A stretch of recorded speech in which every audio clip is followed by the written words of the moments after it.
Hello बच्चों, अब आपका 10th का रिजल्ट निकलने वाला है। तो जैसी बात है कि आप कोई बच्चा मैथ पढ़ेगा, कोई कॉमर्स लेगा, कोई साइंस लेगा, मैथ पढ़ेंगे 11th में। जो बच्चे मैथ पढ़ेंगे बच्चों, उन बच्चों के लिए मैं आज जो है एक्सरसाइज 1.1 आपको बेसिक करवा रहा हूं। बच्चों, मैं हूं Rajendra Dhondiyal. Welcome to Dhondiyal study point. आपको पता है सेट का मतलब एक ग्रुप होता है ना। ग्रुप होगा ऑब्जेक्ट किसी भी चीज का, तो ऑब्जेक्ट बोलेंगे यहाँ पर। तो लिखा है कि set is a well defined. बच्चों, यहाँ पर सबसे बड़ी बात यही कि वेल डिफाइंड और not well defined. Well defined का मतलब सही से परिभाषित हो। इसका मतलब जो परिभाषित है, जिसको हम डिफाइन कर सकते हैं। इसका परिभाषित किसे कहते हैं? जिसको सब लोग मानते हैं। मेरे को पूछोगे मैं भी वही जवाब दूंगा, दूसरे को पूछोगे वही जवाब देगा, तीसरे को पूछोगे वही जवाब देंगे। अगर डेज नेम बोलेंगे तो सबके जवाब एक ही होगा, मेरे भी होएगा, दूसरे का भी, तीसरे के। मंथ नेम बोलेंगे आप तो मेरे भी वही होगा, दूसरे के भी होएगा। कोई बोलेगा मंथ कितने होते हैं, आप उनके नाम बताओ तो आप वही बोलोगे, दूसरे भी, तीसरे भी, चौथे भी। मतलब इसका मतलब सबके एक जैसा आंसर होंगे। जो सबका आंसर एक जैसा होता है उसको वेल डिफाइंड कहते हैं। बाकी इसमें 1000 एग्जाम्पल देने की कोई जरूरत नहीं है। अगर मैं आपको इतना बोल दूं कि आप नेचुरल नंबर बताइए, नेचुरल नंबर 1 2 3 4 होते हैं, 1 से शुरू होते हैं। नेचुरल नंबर 5 से कम, तो आप क्या बोलोगे? 1 2 3 4। सर क्या बात है, 5 से कम भी तो गिनने। अगर दूसरे को पूछो वही भी बोलेगा, तीसरा पे। मतलब सबका आंसर सेम होगा।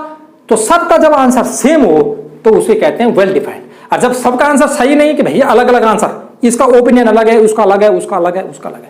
अगर मैं आप बोलूंगा आपकी क्लास में जो है सबसे इंटेलिजेंट, मोस्ट 3 स्टूडेंट इंटेलिजेंट कौन से हैं, तो कोई बोलेगा अरे वो और वो और वो है। कोई कहेगा नहीं जी नहीं वो नहीं है, वो ये हैं। मतलब आप अगर 20 बच्चों को पूछोगे तो सबके ओपिनियन अलग अलग ही मिलेंगे आपको। इसका मतलब नॉट वेल डिफाइंड है, वो वेल डिफाइंड ही नहीं है। सबका आंसर एक जैसा नहीं भाई, उसका अलग, उसका अलग। मैं आपको बोलूंगा कि जी आप फेमस पोएट बोल दीजिए इंडिया के, है ना, जो फेमस पोएट हुए हैं, तो कोई किसी को कोई पोएट पसंद है, किसी को कोई ऐसा। अगर मैं बोलूंगा कि भाई फेमस जो फेवरेट हीरो है, मतलब ये बता दीजिए फेमस हीरो हमारे उसके फिल्म इंडस्ट्री के, ठीक है ना, तो बॉलीवुड के। तो अब क्या होगा, कोई बोलेगा किसी को कोई पसंद है, किसी को कोई पसंद है, किसी को कोई पसंद। सब एक जैसा आंसर नहीं बोलेंगे। मैं बोलूंगा 3 नाम बताओ तो कोई कुछ कहेगा, कोई कुछ कहेगा, कोई कुछ कहेगा। मतलब एक का विचार दूसरे से नहीं मिलेगा, दूसरे का तीसरे से नहीं मिलेगा। तो वो कहां पे हो गए? इसका मतलब इसको कहते हैं नॉट वेल डिफाइंड। जो नॉट वेल डिफाइंड होते हैं वो सेट नहीं होते। सेट सिर्फ कौन से होते हैं? जो वेल डिफाइंड होते हैं। जो सब आंसर एक जैसे बोलेंगे उसको बोलेंगे हम लोग वेल डिफाइंड। क्लियर बात हो गई बच्चों? क्वेश्चन नंबर 1 और 2 इसी से मिल जाएगा आपको। क्वेश्चन नंबर 1 पहले वाले डेफिनेशन से है कि सेट कौन है और कौन नहीं है। इसका मतलब व्हिच इज सेट, है ना। तो इसका मतलब क्या होगा? वेल डिफाइंड और not well defined. Well defined है तो सेट है, वेल डिफाइंड नहीं है तो सेट नहीं है। फिर बच्चों ये सेट का एग्जांपल लिखा मैंने, A इक्वल टू, ये कर्ली ब्रैकेट है और 1 2 3 4 5 6। बच्चों देखो ये जो कैपिटल लेटर है इसको सेट बोलते हैं। तो सेट ये जो पहला आगे लेटर लिखा रखा है, क्योंकि जैसे हम ट्रायंगल का नाम ABC बोल देते हैं ना, कुछ नाम दे देते हैं। ऐसे हम पॉलिनोमियल का नाम PX लिख देते हैं या PY लिख देते हैं, PZ लिख देते हैं। पॉलिनोमियल का नाम P से दिखते हैं। ऐसे हम सेट का नाम कैपिटल लेटर से दर्शाते हैं, ABCD। अगर 3 सेट है तो ABC, है ना, और 2 सेट हैं तो AB, एक ही सेट है तो A। आप ऐसा कुछ भी यहां पर कोई भी लेटर लगा सकते हो बच्चों, वो तुम्हारी अपनी बात है। यहां नहीं ये ऐसे लिखना है, अरे आप B लगा दो, C लगा दो, कोई बात नहीं। और बच्चों इसके अंदर जो ये कर्ली ब्रैकेट के अंदर है ना, इनको एलिमेंट ऑफ सेट लिखा है मैंने, एलिमेंट ऑफ सेट। इसको एलिमेंट ऑफ सेट बोलते हैं। इसका मतलब ऑब्जेक्ट हो, जैसे यहां पर ऑब्जेक्ट लिखा हुआ था, या मेंबर हो, या एलिमेंट्स हो, एलिमेंट्स, या आपके पास मेंबर हो, मेंबर ऑफ सेट। ये बच्चों एलिमेंट्स ऑफ सेट, ये सब का मतलब ये सेम है। इसका मतलब ये अलग अलग नहीं है, ये सब एक ही है। मतलब इसका मतलब एलिमेंट बोलो, ऑब्जेक्ट बोलो, एक ही बात। डेफिनेशन में ऑब्जेक्ट लिखा हुआ है तो यहां पर हमारे पास हमने एलिमेंट लिख दिया, कोई बात नहीं, एलिमेंट्स बोलते हैं ज्यादातर, ठीक है, कि एलिमेंट ऑफ सेट, है ना। जो अंदर नंबर लिखे हुए उनको एलिमेंट ऑफ सेट बोलते हैं। बच्चों ये तो हुआ कि ये सेट, और सेट ऐसे लिखा जाता है हमेशा, ठीक है ना।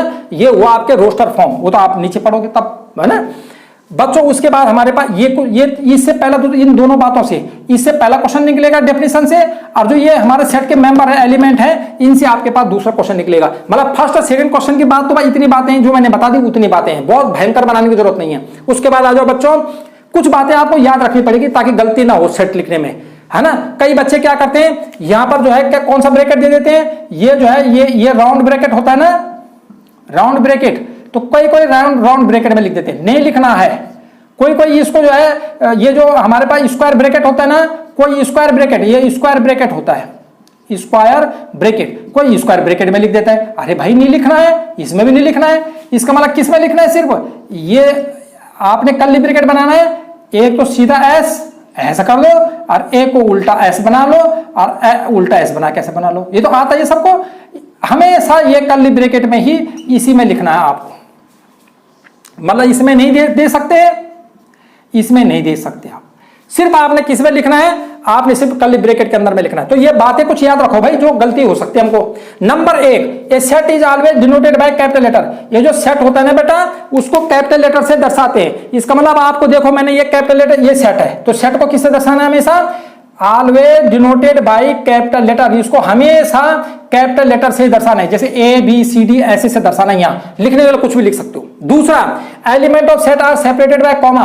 एलिमेंट ऑफ सेट जो होंगे तो कॉमा उनके बीच में कॉमा जरूर आएगा, कॉमा से अलग कर देना है, ऐसा नहीं लिख देना कि जैसे 1 2 3 4 कॉमा ही नहीं लगाया बीच में, तो गलत हो जाएगा ना, कॉमा तो लगाना जरूरी है, मतलब एलिमेंटों को, हर एलिमेंट को कॉमा से सेपरेट करना है। उसके बाद तीसरा ये हो गया बेटा, तीसरा हमारे पास है एलिमेंट इज नॉट रिपीटेड, कोई भी एलिमेंट रिपीट नहीं होगा, जैसे ऐसा रिपीट नहीं करना आपको, जैसे 1 2 3 3 4 5 5 5, इसका मतलब ये गलत है, ये 3 3 2 बार आ गया ना ये गलत है, ये 5 5 3 बार आ गया ना ये गलत है, इसका मतलब एलिमेंट कभी भी रिपीट नहीं आएंगे, एक ही बार आएगा एक एलिमेंट, रिपीट नहीं आएंगे, मतलब केवल एक ही बार लिखना है ना, एलिमेंट इज नॉट रिपीटेड, इसका मतलब सिर्फ हर एलिमेंट एक बार आना चाहिए, ठीक है, इसका मतलब रिपीटेड का मतलब समझ रहे हो ना, इसका मतलब हर एलिमेंट केवल एक बार आना चाहिए, केवल एक बार लिखो, एक ही बार लिखना है बच्चों, उसको रिपीट नहीं करना, ठीक है। उसके बाद अगला वाला हमारे पास है elements are separated by comma, comma से सेपरेट कर देना है, ठीक है, और उसका ये लिखा है कि elements of set are represented by small letter, इसके अंदर जो होंगे कैपिटल लेटर नहीं आएंगे, स्मॉल लेटर आएंगे बस, केवल इस केस में आएगा, जैसे बेटर लिख रहे हो आप, ये दे दिया उसने, कहा इसको सेट में बना लो, तो हमें पता है एक ही बार लिखना है, तो हम बी लिखेंगे, ई लिखेंगे, टी लिखेंगे, एक ही बार टी लिखेंगे, 2 बार है, और यहाँ ई लिखेंगे और यहाँ आर लिखेंगे, इसका मतलब बेटा हमने क्या करा, यहाँ कैपिटल में दे रखा था तभी कैपिटल लिखना है, और वरना हमेशा इसके अंदर जो अपने आप लिखेंगे वो स्मॉल लेटर ही आएंगे, कैपिटल नहीं लिख सकते कोई भी लेटर, ठीक है, ये भी क्लियर हो गया।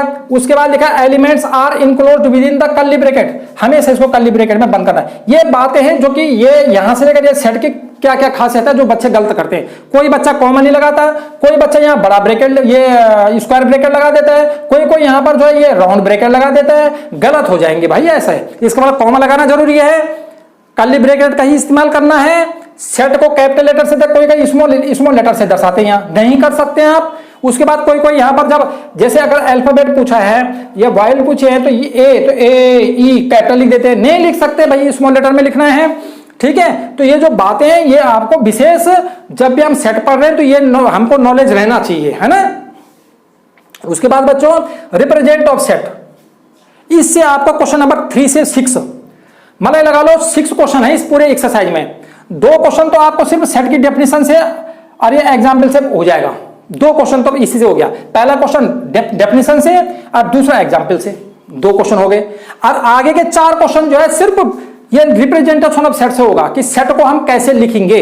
जैसे मैंने सेट को ऐसे लिखा तो इसको रोस्टर फॉर्म बोलते हैं क्योंकि ये एक लिस्ट वाला है, इसका मतलब रोस्टर फॉर्म कैसे होती है और सर सेट बिल्डर कैसे होती है। अब आपको इन दोनों फॉर्मों से 3 क्वेश्चन हमारे पास इसी से अगले वाले हैं मेरे बच्चा। रोस्टर फॉर्म में ऐसा होता है जैसे ए इक्वल टू और यहां लिख दो मैं 1 2 3 4 5, तो ये जो फॉर्म हो गए ना इसको रोस्टर फॉर्म कहते हैं बच्चों। ये रोस्टर फॉर्म हुई, इसका मतलब हो गया कि आपको लिस्ट के रूप में, इसका मतलब in the form of list, ये हो गया in the form of list, list के हिसाब से आपको लिखना होता है। इसका मतलब लिस्ट बना देनी है 1 2 3 4 5 6 ऐसे एक श्रेणी बना देनी है, उसको कहते हैं। और इसके अंदर जो है डिजिट आते हैं या तो ABCD आते हैं और कॉमा कॉमा होता है, जो एक्चुअल हम बताए एग्जाम्पल में बता रखे वो रोस्टर फॉर्म है। और एक होता है सेट बिल्डर, बिल्डर का मतलब अब आपको ये खुद ही बनानी है, इसका मतलब आपको ये नहीं लिखना, आपको स्टेटमेंट में लिखना है। इसका मतलब आप जब इसको लिखोगे तो आप इसको लिखोगे ये पूरे को X माना जाता है, जितने भी है ना ये इसके अंदर जितने एलिमेंट है 1 2 3 4 5 इसको X माना जाता है। और सच दैट ये जो ये कॉलन है, इस कॉलन का मतलब, ये जो कॉलन है कॉलन का मतलब होता है सच दैट, सच दैट वो कह रहे हैं कि ये पूरे क्या है X है, ए जो है वो एक्स, मतलब पूरे को एक्स मान लिया, और इस तरह से एक्स है कि एक्स क्या चीज है, x is natural number, is natural, इन सबको एक्स बोल देना है, एक्स इज नेचुरल नंबर। ये क्या है 1 2 3 4 को नेचुरल नंबर बोलते हैं ना, तो नेचुरल नंबर, नेचुरल नंबर। और कहां से कहां तक है, 1 से लेकर, तो 1 से तो शुरू होते ही है, तो 6 से कम है, इसका मतलब हो जाएगा लेस देन 6। अगर आप लेस देन 6 नहीं लिखोगे तो वो बोलेगा कि भाई 1 2 3 4, अगर आपने इतना लिख दिया कि x नेचुरल नंबर है, वो बोलेगा अच्छा कहां तक है, 100 तक है, 1 लाख तक है, 1000 तक, कहां तक है।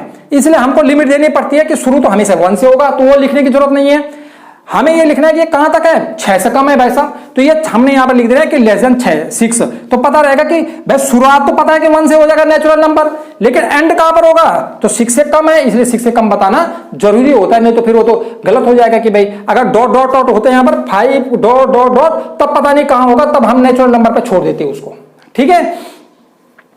इसको बोलते हैं स्टेटमेंट। बच्चों ये हमने in the form of list है ये, और ये स्टेटमेंट के रूप में है। जब हम स्टेटमेंट के रूप में दर्शाते हैं तब हमको जो उसको जो है सेट बिल्डर फॉर्म बोलते हैं, और जब लिस्ट के रूप में दर्शाते हैं तब उसको हम लोग रोस्टर फॉर्म बोलते हैं। रोस्टर का मतलब ही लिस्ट होता है ना, और सेट बिल्डर इसका मतलब आपको उसको बनाना है, तो बनाने का मतलब आपने स्टेटमेंट में लिखना है, कथन के रूप में लिखना है, वर्ड के रूप में लिखना है, तब उसको हम लोग सेट बिल्डर बोलते हैं। इसका मतलब दोनों, इसका मतलब भी वही है, इसका मतलब भी वही है, इसका सेंस भी वही है, इसका सेंस वही, लिखने के तरीके दो हैं, ठीक। तो आप पेपर में क्वेश्चन आता है, वो अगर रोस्टर फॉर्म देगा तो बोले सेट बिल्डर बनाओ, सेट बिल्डर देगा तो रोस्टर बनाओ, हमको इसको चेंज करना आना चाहिए। बच्चों ये बेसिक इतना ही है, एक्सरसाइज 1.1 में बहुत बेस नहीं है, और दूसरी एक्सरसाइजों को इसके साथ में मिक्स कर देते लोग, नहीं करना है कुछ भी, आप सिर्फ ये बातें याद रखो, पहले दूसरे क्वेश्चन के लिए, तीसरे से छठवें क्वेश्चन के लिए ये बातें याद रखना। अब हम सारे क्वेश्चन इसी से निकालेंगे, ठीक है।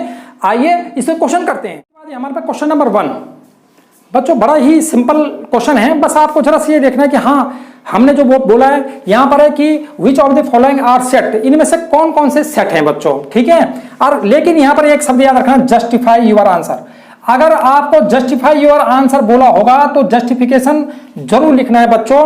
क्यों बोल रहे हो आप, अगर आपके पास आएगा कि ये आपके पास सेट है, तो यह अगर इतना ही आएगा तो सेट है कि नहीं है, तो यस नो लिखना है। लेकिन जस्टिफाई आता है, अब बच्चे सबसे बड़ी गलती इसमें क्या करते हैं कि बच्चे इसमें यस और नो ही लिख के छोड़ देते हैं बस, क्यों, जस्टिफिकेशन कोई नहीं लिखता। अब मैंने यहां पर जो जस्टिफिकेशन बना रखा है बच्चों, ऐसा बना रखा है कि एक क्वेश्चन यस वाला और एक क्वेश्चन नो वाला, ठीक है। आप ये 2 कर लेना, सब में वैसे लिखना है तब। तो मेरे बच्चों देखो नंबर 1 में क्या है, नंबर 1 में लिखा है the collection of all month of year beginning with the letter J. J से शुरू होने वाले मंथ के नाम बताओ, ठीक है। कलेक्शन हो, अगर जे से शुरू होने वाले मंथ का कलेक्शन हो, जे से कौन से शुरू होते हैं बच्चों, जनवरी होता है, जनवरी होता है, और उसके बाद जो है जनवरी के बाद जो है जून होगा, जून के बाद क्या होगा, जुलाई होगा। 3 मंथ है ना जे से, ऐसे जे से ही नहीं आएंगे हमेशा, ए से भी आ सकते हैं। जैसे ए से हमारे पास क्या होगा, अप्रैल होगा, फिर क्या होगा, अगस्त हो सकता है, फिर ऐसे एम से आ सकते हैं, मार्च आ सकता है, मई आ सकता है। इसका मतलब हुआ कि हमें यहां पर जे दे रखा है, तो जे से शुरू होने वाले मंथ जनवरी, जून और जुलाई। तो अब ये बताओ ये वेल डिफाइंड है कि नॉट वेल डिफाइंड है।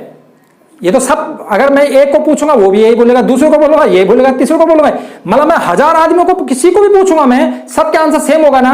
तो यस, जो सबका आंसर सेम होता है उसी को तो सेट बोलते हैं। इसका मतलब क्या लिखा मैंने, इट इज ए सेट, मैंने लिखा ये सेट है।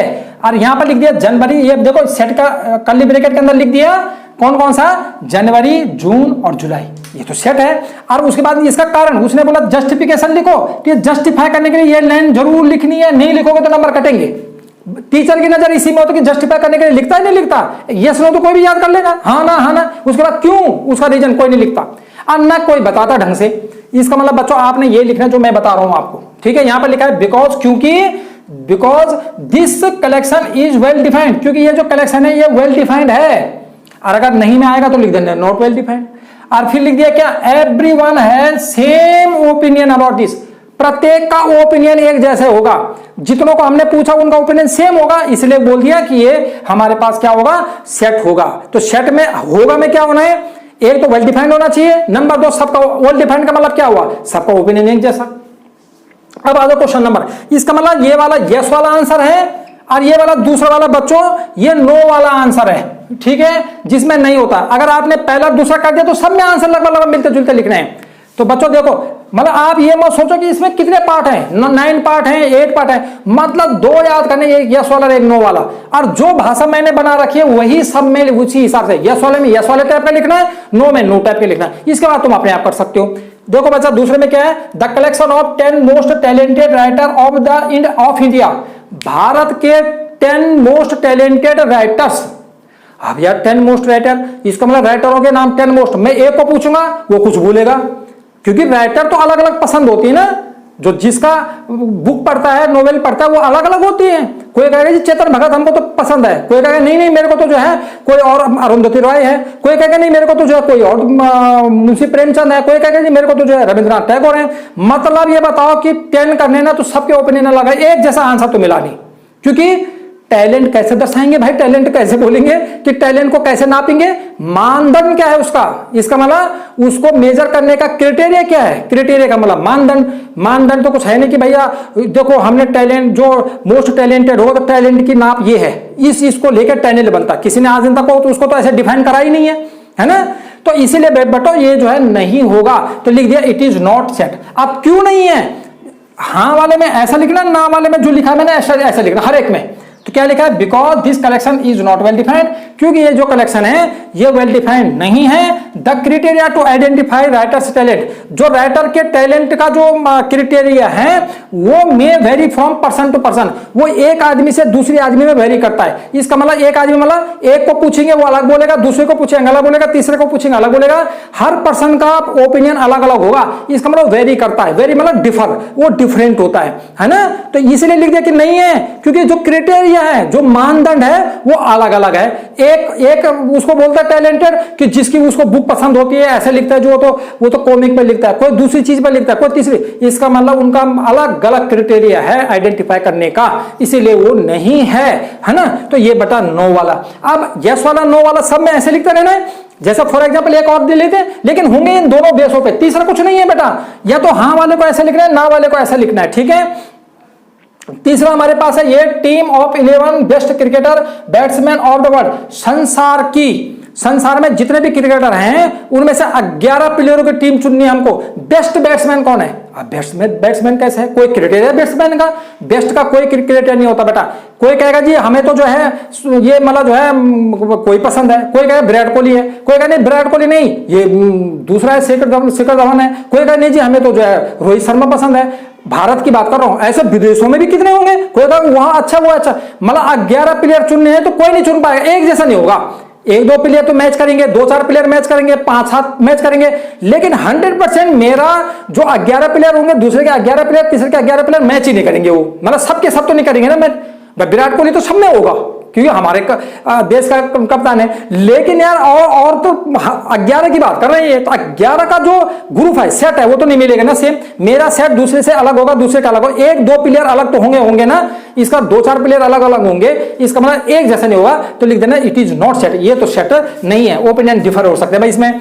Because this collection is not well defined, वही बात जो मैंने यहां लिखी वही लिखा है, फिर बस सेम मतलब वहां पर लिख दिया, जैसे यहां पर लिखा है टैलेंटेड, तो वहां पर लिखा है कि जो बेस्ट क्रिकेट, तो बेस्ट क्रिकेट, बेस्ट वाला जो है, बेस्ट शब्द का जो क्राइटेरिया है वो अलग अलग आदमियों में से अलग अलग डिफर करेगा, अलग अलग सोच अलग अलग है, ओपिनियन विचार अलग अलग है कि जी बेस्ट उसको बोलते हैं। ये जो सेंचुरी ज्यादा बनाता है या ज्यादा देर तक खेलता है, ये किसको बेस्ट बोलेंगे, ठीक है। तो इसीलिए यहां पर ये चीजें नहीं हुई। कोई 2 सेंचुरी बनाता फिर आउट हो जाता है, 2-4 मैचों में, 5-10 मैचों में वो बार-बार 0 पे आउट हो जाता है, किसको बेस्ट बोलेंगे। तो ये बातें आपको क्लियर हो गई, समझ में आया आपको, ठीक है। उसके बाद हमारा अगला चौथा क्वेश्चन है the collection of all boys in the school class.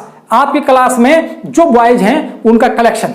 यार आप अपनी क्लास के बच्चों के बारे में आपको बोला जाएगा, आप भी वही बोलोगे ये 40 बच्चे हैं जी, 50 बच्चे हैं, ये बच्चे हैं। दूसरा भी यही बोलेगा, आपकी क्लास के सबका ओपिनियन अलग होगा। बल्कि इवन मेरे को बोलेंगे कि जी इस क्लास का इस सेक्शन का कितने बच्चे हैं, तो मैं भी वहां पर लिस्ट देख दूंगा, मैं भी बोलूंगा जी ये बच्चे हैं। मतलब ये होगा कि वो कलेक्शन सेम हो सकता है, इसलिए इसको जैसे पहले वाले में लिखा वही इसमें भी लिख दिया।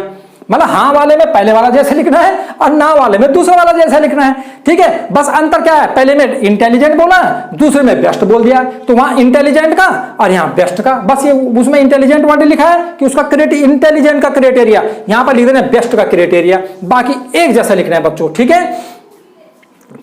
इसमें 5th क्वेश्चन है the collection of all natural number less than 100। 100 से कम नेचुरल नंबर कहां से शुरू होते हैं? 1 से। तो 1 से लेकर के चलना है 100 से कम। 100 से कम कितना होता है? लेस देन 100 कितना हुआ? 99। इसका मतलब 1 से शुरू करना है, 99 तक करना है। तो मैं मेरे को पूछो, ये बोलेगा, दूसरे को पूछो, तीसरे, किसी को भी पूछो, आप 1000 आदमियों को पूछो, सब बोलेंगे जी 1 से लेकर 99 होता है। भैया ठीक है, इसका मतलब बात सही है, ओपिनियन एक जैसा अलग अलग तो बोलेंगे नहीं। इसका मतलब ये क्या हो गया? ये सेट हो गया। लिखा कैसे मैंने? जैसे पहले इसमें आपको जो 1 2 3 लिख दिया, डॉट डॉट डॉट और 99। आप ये मत सोचो कि सर ये वाले में हमें ये लिखना जरूरी है, नहीं, जिसमें पता चल जाए लिख दो। अब जैसे आपका स्टूडेंट था, बॉयज थे क्लास में, तो सारे बॉयजों के नाम थोड़ी लिखेंगे, छोड़ देना, उसको नहीं करना है। जैसे नेचुरल नंबर आ जाए, इवन नंबर आ जाए, प्राइम नंबर आ जाए, ऐसे नंबर आ जाए जिनको हम लिख सकते हैं, छोटी सी टेबल बन रही है, लिख दो। और बाकी नहीं है तो कहां लिखेंगे? वो तो ये क्या लिख दिया तो हमें बहुत अच्छा रहेगा, है ना? कहीं तो लिखते ही नहीं, हाँ लिख देंगे तो वो और टीचर अच्छा मानेगा, मतलब एक्स्ट्रा मार्क मिलेगा। बच्चों ये समझ में आ गए होंगे आपके? इस तरह से बच्चों ये वाले हमको पहला क्वेश्चन का इस तरह से हमको इसके पार्ट करने बच्चों। उसके बाद हमारे पास ये आता है हमारे पास कि इसका 6th पार्ट है। 6th पार्ट में लिखा है ये collection of novel written by the writer Munshi Premchand. Munshi Premchand ji ने जो नोवेल्स लिखी हैं उनका एक कलेक्शन। तो ये बच्चों कोई भी बोल सकता है कि मुंशी प्रेमचंद जी ने कौन कौन सी नोवेल लिखी है, सबको पता है, ठीक है ना? अगर नहीं भी पता होगा तो वो गूगल से सर्च कर सकता है, होते मतलब ये तो मतलब पता चल लग सकता है, मतलब क्योंकि उन्होंने जितनी बुक लिखी होगी, जितने नोवेल्स लिखी होंगी, तो उनकी जानकारी तो होगी, ठीक है? तो ये मतलब इसको तो जानकारी निकालना आसान है। इसका मतलब it is a set because बाकी वही लिखा है बच्चों, this collection is well defined and everyone has same opinion about this. इसका सबका ओपिनियन सेम होगा, तो ये आपको ये बिल्कुल वही आंसर लिखा हुआ है। उसके बाद अगला है कि the collection of all even integers. बच्चों इवन इंटीजर किसे बोलते हैं? जिसमें 2 का टेबल जाता है, माइनस भी होता है। इंटीजर मतलब यहाँ पॉजिटिव नहीं लिखा हुआ है, इसका मतलब माइनस भी हो सकता है, प्लस भी हो सकता है, नेगेटिव पॉजिटिव दोनों शामिल है। तो इसलिए लिख दिया इंटीजर सेट, क्योंकि यहाँ पर -6 -4 -2 0 2 4 6 चलता रहेगा, ऐसा माइनस में भी चलता रहेगा, प्लस में भी चलता रहेगा, लेकिन इवन होनी चाहिए। इवन का मतलब जिसमें 2 से डिवाइड होते हैं ये हो जाएगा। तो बच्चों ये भी हमारे पास क्या हुआ? इंटीजर सेट, ये सेट है। और बाकी वही रीजन लिखा जो हाँ वाला आंसर है उसमें बिल्कुल सेम आंसर लगाया, मतलब मैंने इस तरह से बना रखा है कि आपको डिफरेंट ना हो, सेम आंसर आपको बन जाए, ठीक है बच्चों? इस तरह से ये मतलब जो है जो हमको क्या करना था, उसको जो है जस्टिफाई करना था, तो जस्टिफाई का आंसर जो है ये मतलब बिकॉज से लिखा हुआ है वो बिल्कुल करेक्ट सेम है। आपको बिल्कुल एक बार देखने की जरूरत पड़ेगी बस। उसके बाद बच्चों अगला वाला 8 वाला है कि the collection of question of in this chapter. इस पूरे चैप्टर में कितने क्वेश्चन है? तो बच्चों आपके पास बुक है, आप देख सकते हो कितने क्वेश्चन है, आप भी देख सकते हो, आपका साथी भी देख सकते हैं, दूसरे जितने आपकी क्लास के बच्चे सारे उस बुक में से क्वेश्चन देख बता देंगे किसी इतने क्वेश्चन है। तो ये भी हमारे पास सेट है, रीजन वही लिखा है जो ऊपर वाला रीजन लिखा हुआ है। उसके बाद 9th है a collection of most dangerous animal of the world. संसार के सबसे खतरनाक जानवर कौन से हैं? मेरे बच्चों ये डेंजरनेस, इसका खतरनाक, अब खतरनाक क्या होगा? मेरे हिसाब से खतरनाक अलग होगा, तुम्हारे हिसाब से कुछ और होगा। अरे संसार के खतरनाक है, पता नहीं कैसे कैसे, हम जानते भी नहीं उनके बारे में, कैसे कैसे डेंजर एनिमल होंगे, लेकिन मतलब ये जो डेंजरनेस है या डेंजरस लिखा हुआ है, ये जो वर्ड है इसका मतलब ये हर एक के अलग अलग ओपिनियन होंगे, हर एक के विचार अलग अलग होंगे, इसलिए ये सेट नहीं है। तो लिख दिया कि because this collection is not well defined, ये वेल डिफाइंड नहीं हो सकता। द क्राइटेरिया ऑफ डेंजरनेस, खतरनाक जो मतलब डेंजरनेस जो है वो क्या एनिमल का, वो vary from person to person, एक आदमी से दूसरे आदमी में वेरी डिफरेंट होता रहेगा, ओपिनियन अलग अलग होता रहेगा, इसलिए सेट नहीं बोली गई। क्योंकि सेट की डेफिनेशन के हिसाब से ओपिनियन सेम होना चाहिए। इसका मतलब होना चाहिए आराम से कोई भी आइडेंटिफाई कर लेगा। हम लोग आइडेंटिफाई नहीं कर पाएंगे क्योंकि हमें भारत के कुछ डेंजरस एनिमल तो हम बोल सकते हैं, लेकिन उनमें भी कोई कहेगा, हम तो क्या बोलेंगे, हम बोलेंगे जी टाइगर हो गया, हम बोलेंगे जी मतलब जो है लायन हो गया, लेकिन कोई कोई ये बोलेगा जी हमें तो जो है ये छोटा सा जो स्नेक है वो भी लगता है। मतलब हर एक का डेंजरनेस अलग अलग होगा, ठीक है? ये तो मैं इंडिया की बात कर रहा हूँ, भारत पूरे इतने वर्ल्ड में पता नहीं कहाँ का कौन खतरनाक जानवर है, उनके नाम भी पता नहीं होगा किसी को, तो हर एक अलग अलग बोलेंगे, इसलिए ये सेम नहीं होगा। बच्चों क्वेश्चन नंबर 2 बड़ा छोटा है, यहाँ पर हो जाएगा आराम से। इसका मतलब क्वेश्चन नंबर 2 में आपको एक सेट देगा a = 1 2 3 4 5 6 लिखा हुआ है। इंसर्ट द सिंबल, ये बच्चों एप्सिलॉन का साइन है, जरा इस साइन को आपको जरूर ध्यान देना है। ये क्या चीज है बच्चों? ये जो ऐसा साइन मतलब जो सी लिखना है आपको, और सी यहाँ पर ऐसा कर देना, इसका मतलब ये बिलोंग टू का साइन है, बिलोंग टू। और अगर आप यहाँ पर इस तरह से करेंगे और इसके ऊपर कर देंगे तो इसका मतलब नॉट बिलोंग टू, मतलब कट्टा मार देंगे उसको तो नॉट बिलोंग टू, इसका मतलब बिलोंग टू और नॉट बिलोंग टू। बच्चों आपको यहाँ पर दिखाई दे रहा है नहीं दिखाई दे रहा है, यहाँ पर लिख सकता हूँ मैं। बच्चों अगर ऐसा सी लिखा हुआ है और उसमें ऐसा मार्क कर रखा है तो इसका मतलब होता है बिलोंग टू, बिलोंग टू, ठीक है। और ये एप्सिलॉन का साइन होता है बच्चों, और एक इसमें नॉट होगा तो इसका मतलब नॉट बिलोंग टू, मतलब नॉट बिलोंग टू का मतलब इसमें नहीं शामिल है, तो बिलोंग टू और नॉट बिलोंग टू है ना, इसका मतलब इसमें है या नहीं है। तो बच्चों ध्यान देना, इसको हम लोग एप्सिलॉन बोलते हैं, ग्रीक वर्ड होता है बच्चों, ग्रीक शब्द का है ये एप्सिलॉन, है ना। ग्रीक लैंग्वेज में अल्फा बीटा गामा आपने पढ़ा होगा ना, तो ऐसे ही यहाँ पर ये एप्सिलॉन भी होता है। एप्सिलॉन का मतलब होता है बिलोंग टू इसमें सेट में, और अगर उसको कट मार दोगे तो नॉट बिलोंग टू, है ना। तो यहाँ पर लिखा 5, 5 है वाले ये में ए सेट है, 5 है इसमें, हाँ जी 5 है ना, ये 5 तो है ना, यहाँ पे 5 है, इसका मतलब हम लोगों ने यहाँ पर लिख देना बिलोंग टू, इसका मतलब ऐसा सी का करना बिलोंग टू, इसका मतलब 5 बिलोंग टू ए, ये हो जाएगा 5 belong to set A, 5 set A में है।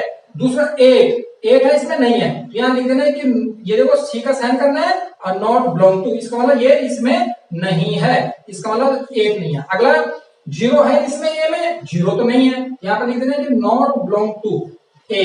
फिर उसके बाद फोर्थ क्वेश्चन में है कि 4 है, हाँ जी 4 तो दिख रहा है, इसका मतलब ये बिलोंग टू, ये बिलोंग टू हो जाएगा, ठीक। और उसके बाद 2 है इसमें, यस है, तो इसमें 2 भी हमारे पास बिलोंग टू, तो belong to not belong to लिखना, देखना है इसमें से है कि नहीं है, एलिमेंट देखना वो एलिमेंट है कि नहीं है तो बिलोंग टू आ जाएगा, और मतलब जो है एप्सिलॉन आ जाएगा, और नहीं होगा तो नॉट एप्सिलॉन आ जाएगा।